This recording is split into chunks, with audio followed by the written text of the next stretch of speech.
Este é o Giro Distrital. Aqui você fica por dentro dos principais acontecimentos da esfera política de Brasília. Nesta edição, vamos conferir como foi a cerimônia de aniversário de 1 ano da TV Câmara Distrital.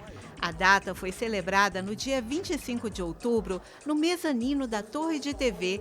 Profissionais da emissora, parceiros e autoridades políticas prestigiaram a data. Vamos saber mais sobre o Festival de Brasília do Cinema Brasileiro, que está em sua edição número 55 e neste ano tem o apoio da Câmara Legislativa para a premiação da tradicional Mostra Brasília. Os vencedores vão receber o troféu Câmara Legislativa. O IBGE prorrogou para o dia 2 de dezembro o prazo de aplicação do questionário do Censo Demográfico. Quase 100 mil recenseadores estão nas ruas do DF para colher informações importantes que serão usadas para a formulação de políticas públicas. Autoridades políticas e sanitárias fazem um alerta para o crescimento dos casos de dengue no DF. Entre janeiro e outubro, houve um aumento de quase 400% nos casos da doença, em comparação ao mesmo período do ano passado. A estação das chuvas tende a intensificar o índice. A 5ª Bienal Internacional do Livro de Brasília terminou neste domingo. 400 mil livros foram expostos no evento, que aconteceu no pavilhão de exposições do Parque da Cidade. Cerca de 11 milhões de reais foram movimentados nas vendas das obras. E claro, vamos destacar o que foi notícia na Câmara Legislativa na 4ª semana de outubro. Em reunião extraordinária remota realizada no dia 24 de outubro, a Comissão de Assuntos Sociais da Câmara Legislativa aprovou um projeto de lei que aumenta para 22 anos a idade limite para a contratação de aprendizes no âmbito do programa Jovem Candango. O projeto é de autoria do deputado Eduardo Pedrosa. A comissão também aprovou um projeto para instituir o selo Empresa Amiga da População em Situação de Rua. A proposta, de autoria do deputado Martins Machado, concede a certificação às empresas e instituições públicas ou privadas que contratarem, pela legislação trabalhista, pessoas em situação de rua. A matéria prevê ainda a atribuição de um selo para a entidade que implementar projetos de inclusão social através da capacitação profissional e de condições de empregabilidade. A ideia é estimular a geração de emprego e renda voltada aos grupos socialmente vulneráveis. Durante a sessão ordinária do dia 25 de outubro, os deputados distritais aprovaram 2 projetos de lei do Poder Executivo que abrem créditos suplementares ao orçamento do GDF. Mais de 44 milhões de reais serão destinados a várias atividades do governo. Os projetos foram aprovados em 2 turnos e agora seguem para a sanção do governador Ibanez Rocha. Também no dia 25, os parlamentares alteraram a lei que estabelece normas gerais para a realização de concursos públicos no Distrito Federal. Os candidatos com deficiência auditiva poderão fazer as provas em língua brasileira de sinais, as Libras. A medida segue o projeto de lei 2.948 de 2022, apresentado pelo deputado Daniel Donizete, e teve a aprovação por unanimidade dos parlamentares presentes à sessão. As provas deverão ser aplicadas por profissionais habilitados em Libras, de forma presencial e por meio de vídeo-prova. As academias, estúdios de musculação e de esportes voltados à atividade física passam a ser considerados essenciais para a saúde dos policiais e bombeiros. É o que prevê um projeto do deputado Hermeto, aprovado em 2 turnos no dia 25 pela Câmara Legislativa. Para efetivar a instalação de equipamentos, a proposição prevê a possibilidade do uso de recursos orçamentários e de parcerias com a iniciativa privada, além de emendas parlamentares. E no dia 27, a Comissão de Transporte e Mobilidade Urbana aprovou o projeto de lei que regulamenta o pagamento pelo serviço realizado por motoristas de aplicativos no DF. Entre as medidas, há a previsão de pagamento de taxa mínima por quilômetro rodado. O autor da matéria é o deputado Fábio Félix. Outra proposição aprovada pela comissão obriga as empresas de transporte público coletivo a publicar no Diário Oficial as demonstrações contábeis e financeiras dos contratos de concessão em vigência. O projeto tem como autores os distritais Arlete Sampaio, Chico Vigilante e Fábio Félix. A comissão também deu voto favorável a um projeto do deputado Delmasso, estabelecendo as diretrizes para a implementação da política pública do transporte aquaviário coletivo no Lago Paranoá. Além disso, foi aprovado um PL do deputado Robério Negreiros, que torna obrigatório o fornecimento de protetor auricular para pessoas com transtorno do espectro autista nas estações de metrô, desde que solicitado.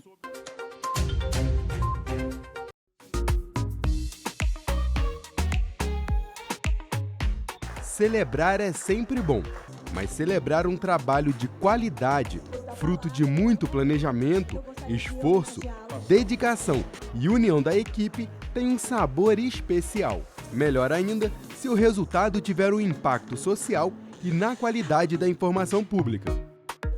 E essa sensação foi experimentada essa semana por profissionais e parceiros da Câmara Legislativa e da TV Câmara Distrital.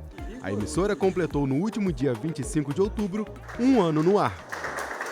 Quando eu vi aquele processo de construção e pensei que a gente vai ter uma TV legislativa, a Câmara Legislativa vai ter um meio de comunicação para falar com a população, para mostrar, para dar transparência e visibilidade. E de repente a gente vê tantos trabalhos sendo desenvolvidos, tantos parceiros, tantos programas, uma equipe tão apaixonada que ao longo desse ano fez um trabalho incrível, super profissional, e a gente tem mais projetos, a gente tem mais programas vindo por aí, então é um dia de muita alegria, muita satisfação para nós, essa comemoração de um ano. Para isso acontecer, precisa de muito movimento político. Tivemos aqui conquistar, como vocês viram lá, deputados que achavam que isso talvez não seria interessante para casa, e aí nós fomos que nem formiguinha, conquistando cada um devagarinho e, de repente, todos. A gente tem unanimidade no trato da TV. Todos os deputados distritais gostam de estar presentes na TV, gostam de trazer esse conteúdo para a TV. Então, a gente conquistou, sim, um trabalho positivo, um trabalho de união. A cerimônia de comemoração foi no mezanino da Torre de TV. Profissionais da emissora e da Câmara Legislativa, representantes de instituições parceiras e também autoridades políticas prestigiaram a data. Eu queria parabenizar a todos aqueles que contribuíram com esse momento. Queria parabenizar a Gláucia, na pessoa de quem eu saúdo, essa equipe maravilhosa que compõe a nossa diretoria de comunicação. Queria agradecer os parceiros que abraçaram essa ideia. Não é fácil você montar uma programação 24 horas, é muito difícil. Não é fácil você convencer aqueles mais pessimistas, os céticos, que esse sonho poderia se realizar. E nós não só convencemos, como nós agimos, nós construímos e hoje estamos comemorando um ano da nossa TV. Parabéns a todos, parabéns ao Distrito Federal, à sua população, parabéns à transparência que essa TV trouxe para todos aqueles eventos da Câmara Legislativa e só temos a comemorar. Os conteúdos da TV Câmara Distrital são transmitidos 24 horas por dia nos 7 dias da semana, pelo canal aberto 9.3 e nos canais a cabo 11 da NET e 9 da Vivo. A grade de programação é formada por 60% de conteúdos próprios. Eles pensam muito bem na programação, colocando assuntos variados, colocando a população mais próxima dos parlamentares. Então eu acho que é essa preocupação com conteúdo de qualidade e também de levar o que acontece na Câmara para as pessoas. A deputada distrital eleita, doutora Jane, também compareceu à cerimônia. Ela vê na emissora um instrumento da democracia e de transparência dos trabalhos dos deputados e do poder legislativo como um todo.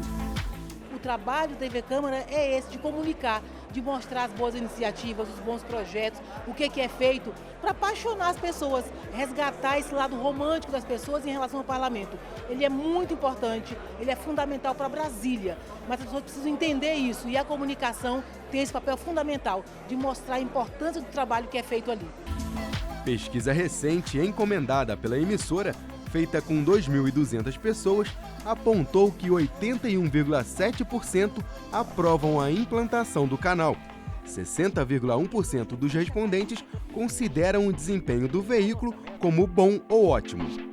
A TV distrital tem uma importância muito grande de aproximar o legislativo local da população, né? E quando ela começa a mostrar na sua tela não só o trabalho dos deputados, mas também a vida pujante que o DF tem, isso eu acho que aproxima demais e faz também com que as pessoas comecem a se atentar à importância da Câmara Legislativa, né, ao trabalho que ela faz, ao papel que os deputados distritais têm.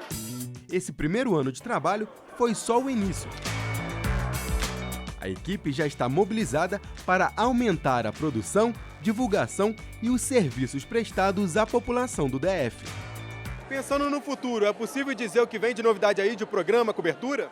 Com essa galera animada, é uma turma jovem, é uma turma próxima de todo mundo. Então, assim, conteúdos novos vão estar surgindo por aí. Aguardem, a gente vai ver aí novos programas chegando.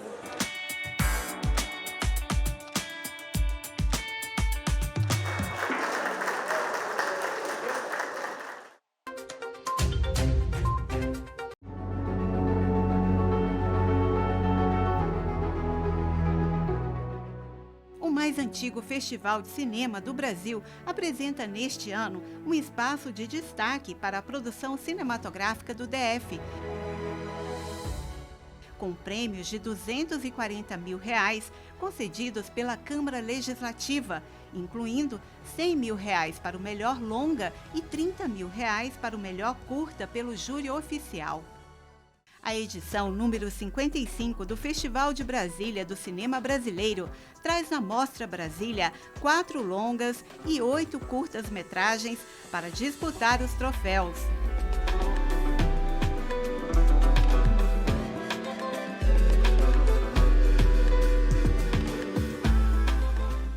A Câmara Legislativa a gente tem que agradecer enormemente. Ela está dando um presente para o festival.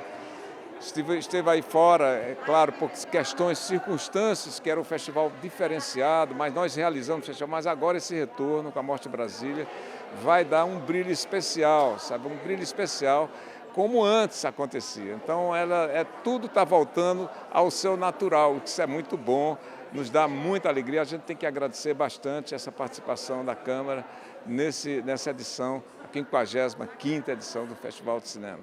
O Festival de Brasília precisa dessa qualificação, dessa visibilização, desse fomento à cadeia produtiva local, e é uma satisfação poder ver que a série DF de novo, né, retoma depois desse período tão difícil que vivemos da pandemia, com essa força, né, com essa potência, ampliando inclusive a premiação em dinheiro, ao que os filmes, né, curtas e longas metragens disputam no dia da cerimônia de encerramento de premiação. Mais de 40 títulos estarão em cartaz. A organização do festival divulgou a lista oficial dos filmes em disputa na Mostra Competitiva Nacional e na Mostra Brasília. Pela primeira vez na história do festival, 2 longas do DF vão disputar a Mostra Competitiva Nacional com o filme Mato Seco em Chamas, de Argilei Queiroz e Joana Pimenta, uma obra futurista que explora os impactos da presença da extrema-direita em ambientes de favela. Que quebrada essas aí atrás? Pra ali, ó, é Santo Antônio, pra lá Samambaia, pra ali Águas Lindas.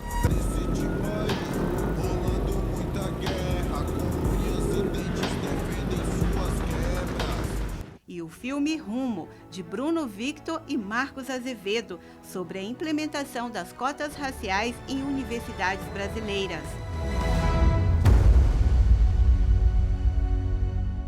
Entre os curtas da Mostra Nacional, outro título de Brasília se destaca. Quem diria? 2 diretores na minha casa igual Hollywood. Antecena, de Tom Mota e Marisa Reis, que trata de arte, oportunidade e emprego no Brasil.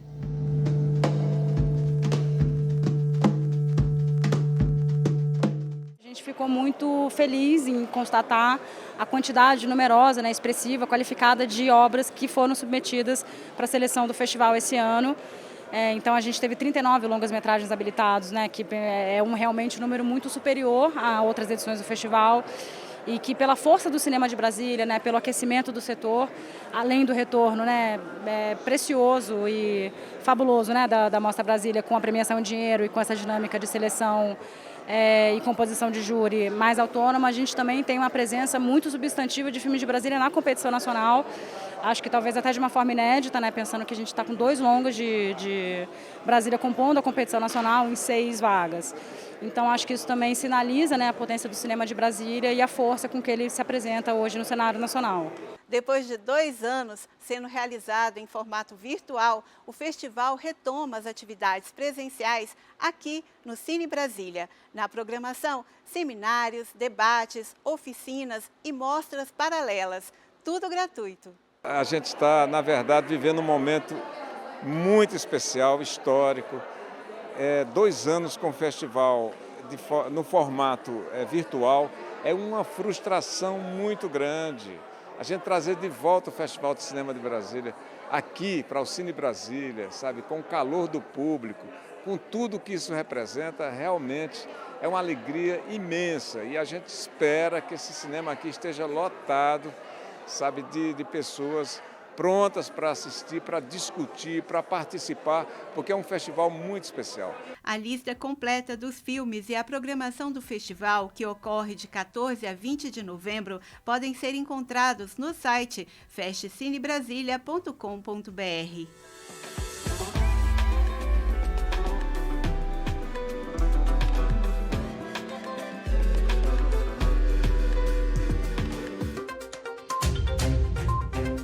Planejamento é uma etapa importante para a aplicação de políticas públicas, para o crescimento econômico e a qualidade de vida da população. Para isso, é fundamental o Estado dispor de informações sobre as características da sociedade. Aí é que entra o Censo Demográfico, que está sendo realizado neste momento pelo Instituto Brasileiro de Geografia e Estatística, o IBGE. Os governos, tanto federal, estadual, municipal, eles usam esses dados para planejar as políticas. Então, por exemplo, você está numa determinada região, eu preciso construir, eu tenho verba para construir, por exemplo, uma creche. Qual é o melhor local para construir essa creche? Né? Então, é preciso de dados para saber, por exemplo, onde tem mais crianças, sabe? Alguma coisa desse tipo, né? Se eu quiser, por exemplo, fazer um centro de convivência para idosos, né, eu preciso saber onde tem mais idosos, quais são os melhores locais. No DF, quase 100 mil recenseadores estão indo em cada residência para colher as informações. Essa recenseadora é responsável por aplicar o questionário a uma parte dos moradores da Asa Sul. Todos os dias eu estou aqui nesse setor, esse setor é 199, e aí eu venho no setor, chego na portaria, peço ao porteiro para que interfone até o morador, e se o morador puder, se eu puder subir, eu subo, se não, o morador desce ou faz a entrevista pelo interfone. Se o morador não estiver, eu deixo um papelzinho com todos os meus dados, o número da minha matrícula, o telefone, o morador pode entrar em contato comigo e responder ao censo pelo telefone. A etapa de colher os dados foi prorrogada até o dia 2 de dezembro, porque uma parte da população ainda não respondeu ao questionário. Tem também alguns moradores que às vezes se recusam a responder a pesquisa, né? Muitas vezes porque estão sem tempo na hora, estão ocupados, precisam sair, tem que, sei lá, levar o filho na escola, tem algum compromisso e acabam se recusando, mas na verdade quando a gente retorna, eles acabam, num outro horário, eles acabam respondendo, né? Mas o índice de recusas mesmo é muito baixo, é menos de 2% da população que recusa a responder à pesquisa. As informações colhidas são sigilosas e usadas apenas para fins estatísticos do IBGE, ou seja, não há compartilhamento com nenhum outro órgão. O questionário básico, aplicado em 100% dos casos, leva cerca de 5 minutos para ser respondido. Já o questionário mais completo, aplicado em 5% dos casos, dura mais ou menos 10 minutos. Esta artista moradora da Asa Sul recebeu a visita da recenseadora Verônica e se prontificou a colaborar com o censo. Eu acho importante a gente estar fortalecendo as pesquisas para que a gente possa ter os dados corretos do nosso país, para que a gente possa agir com honestidade, né? E resolver os problemas. A gente só pode resolver eles sabendo quais são.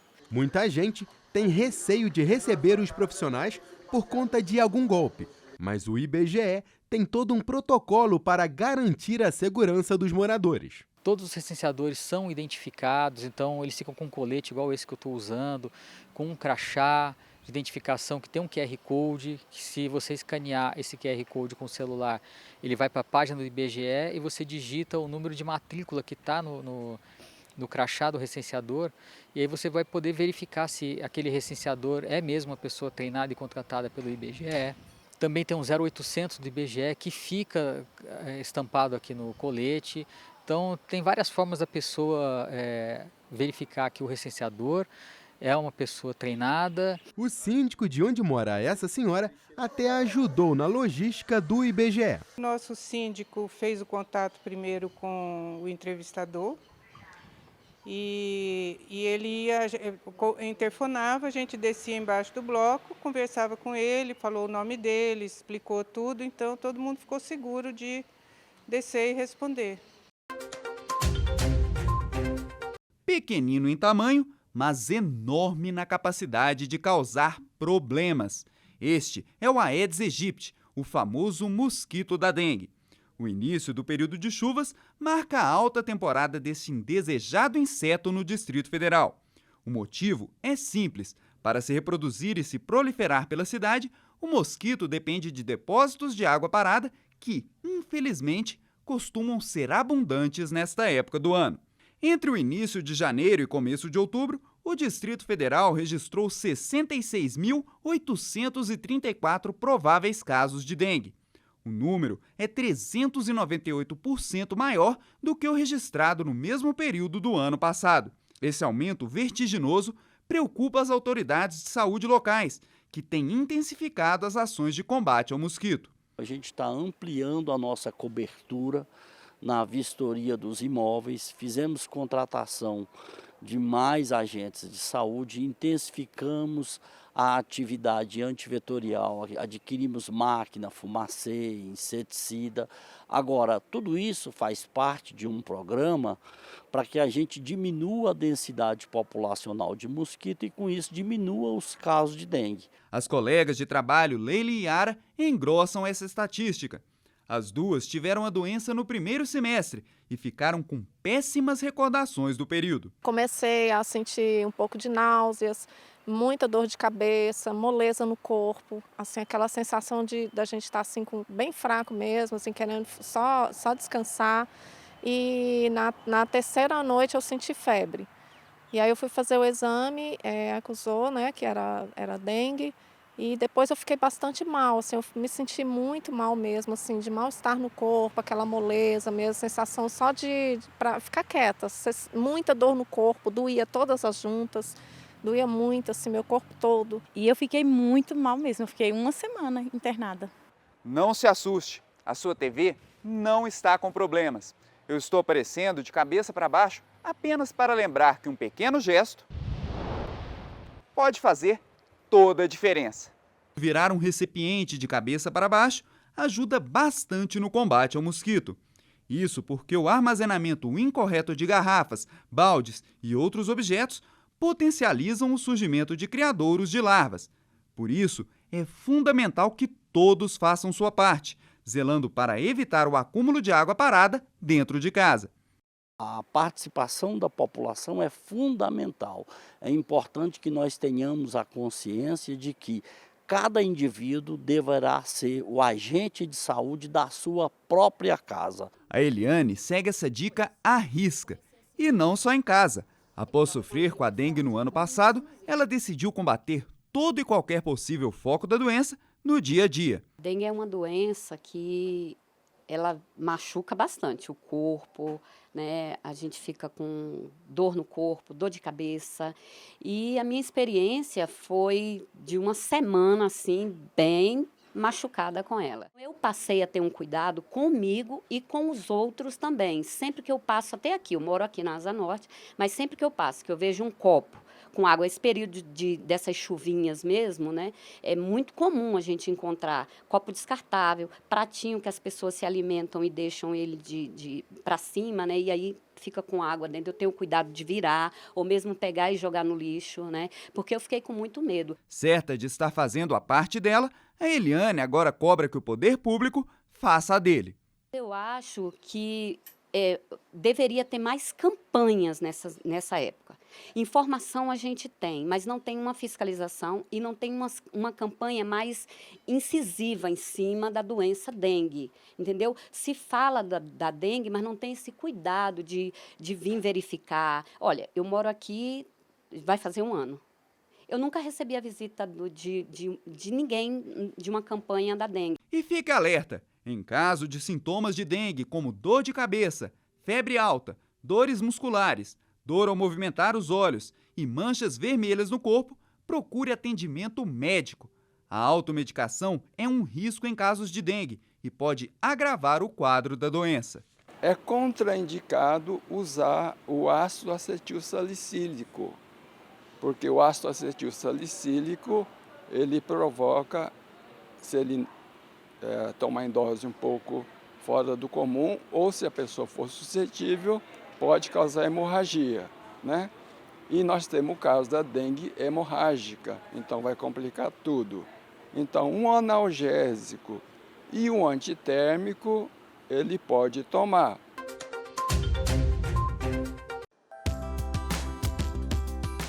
Um desafio dos pais, quando a criança fica maiorzinha, é estimular o gosto pela leitura. Isso porque o colorido, as letras e as historinhas dos livros conduzem ao mundo de oportunidades e desenvolvimento. A criança cresce mais criativa, inteligente e com a imaginação mais aguçada. Consciente desses benefícios, essa nutricionista organizou um programa familiar na 5ª Bienal do Livro de Brasília.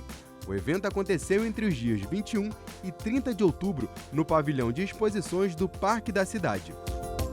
Para as crianças é muito interessante já desde o início, né, essa cultura, esse incentivo à leitura, né, que é algo que a gente precisa. Acaba sendo incentivo tanto para eles quanto para mim, às vezes retomar isso, né, e ver a importância disso para eles. E também, na verdade o convite hoje foi da vovó, porque a vovó é a professora, a principal professora deles, né, que ensina eles a lerem, faz escolinha, então eles são muito incentivados por ela. E a avó, que é a professora, juntou o útil ao agradável. Com a pandemia, como as crianças estavam em aula online, aí eu resolvi trabalhar com eles, dando reforço em casa. Aí criei uma escolinha na varanda do meu apartamento. E aí funcionou tão bem que eles agora já estão até lendo já. Eu utilizo as práticas que a gente utilizava na escola. Entendeu? O construtivismo, eu conto uma história e a partir dessa história eu vou ensinando as palavrinhas. E aí quando eu vejo eles já estão lendo já. E olha aí, a pequena Ana Laura, de 6 anos, já íntima dos livros e deixando a mamãe e a vovó bem orgulhosas. Mônica, Magali, Cebolinha e Cascão compartilham a aventura e se divertem de montão. Eles moram no bairro do Limoeiro e se conhecem há um tempão. De olho nesse público infantil, esse escritor lançou um livro com histórias que ele viveu e ouviu falar sobre o Lago Paranoá. São contos da época em que ele, quando pequeno, pescava com o pai. Mas ele garante, não são histórias de pescador. Você sabia que no Lago Paranoá tem um monstro? É, um monstro. Mas não vou revelar, não vou dar spoiler do livro, né? Vai ter que conhecer aqui nossa história, que até alienígenas apareceram no Lago Paranoá. E o mais incrível, pelo menos na minha opinião, que debaixo do Lago Paranoá nós temos uma cidade. Já pensou? São histórias incríveis, não é? São memórias da nossa capital. Porque se ela cresce ouvindo essas histórias, ela cria pertencimento ao lugar. Então dá mais valor às coisas que fazem do brasiliense um ser daqui, próprio daqui. A 5ª Bienal do Livro de Brasília trouxe não só histórias infantis. Esta escritora publicou um livro em que conta momentos difíceis pelos quais ela passou e como fez para superá-los. Eu sou uma autora independente e as livrarias em si, elas não lidam muito bem, eu não sei porquê, com uma escritora independente. Eu não consigo entender isso. Então, tanto a Feira do Livro quanto a Bienal me ajudaram muito nessa inclusão, porque elas abrem as portas para a gente expor o nosso trabalho. Como eu estou aqui hoje expondo, de graça. Isso para mim, gente, é muito importante. Está no meu portfólio agora. Bienal Internacional do Livro de Brasília. Já a Miriam tem uma trajetória de 40 anos na literatura, bagagem que deu a ela a oportunidade de ser a personalidade nacional homenageada na 5ª Bienal do Livro de Brasília. Eu já chorei, o meu corpo já tremeu, eu não acreditei, entendeu? Porque, como você vê aí atrás, é uma carreira de 40 anos. 40 anos. 40 anos falando de uma literatura negra brasileira que lá atrás ninguém acreditava nisso, a partir do paradigma de que negro não escreve, negro não lê. Então nós temos toda uma história, mas se não tiver como um negro ser cidadão, não existe democracia.